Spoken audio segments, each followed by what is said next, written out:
છેલ્લા 30 વર્ષથી blood donation કરતા તિમત પારેખે પોતાનું 130મું રક્તદાન આજના દિવસે કર્યું છે. સગર્ભા મહિલા અને એક્સિડન્ટ કેસ સહિત એક બોટલ બ્લડ ડોનેટથી 3 વ્યક્તિઓના જીવ બચ્યા છે. નરેન્દ્રભાઈ મોદીના 75મા જન્મદિવસે શહેર ભાજપ દ્વારા મેગા બ્લડ ડોનેશન કેમ્પનું આયોજન કરવામાં આવ્યું છે. અટલ બિહારી વાજપેયી હોલ ખાતે મેગા બ્લડ ડોનેશનનું આયોજન કરાયું છે. 1500 જેટલી બ્લડ બોટલ ડોનેટ એકત્રિત કરવામાં આવશે. જે સિંગુ સાથે હિરેન ભાયાણી, ભાવનગર. નમસ્તે મિત્રો, મારું નામ ધીમંત પારેખ છે ને લગભગ 1989થી હું રેગ્યુલર બ્લડ ડોનેટ કરું છું. દર 3 મહિને રેગ્યુલર બ્લડ ડોનેટ કરતો આવ્યો છું Bhavnagar blood bank, civil hospital, red ક્રોસમાં. ને આજે આ સારા પ્રસંગે મારે 130મી વાર બ્લડ ડોનેશનનું થઈ રહ્યું છે.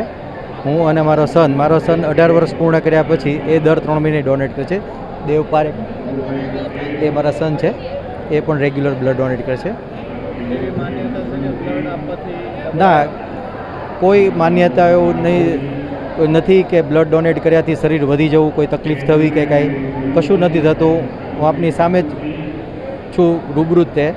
મારે કોઈ જાતની બીપી, ડાયાબિટીસ કોઈ તકલીફ નથી. આપણે એકવાર બ્લડ ડોનેટ કર્યા પછી મિનિમમ 3 વ્યક્તિને હેલ્પફુલ થઈ શકીએ છીએ. આજના સમયમાં લોકો પરિવહનમાં દોડતા હોય, એક્સિડન્ટ કેસીસ અથવા પ્રેગ્નન્સીમાં કોઈ પણ રીતે બ્લડની ખૂબ જરૂરિયાત પડતી હોય છે.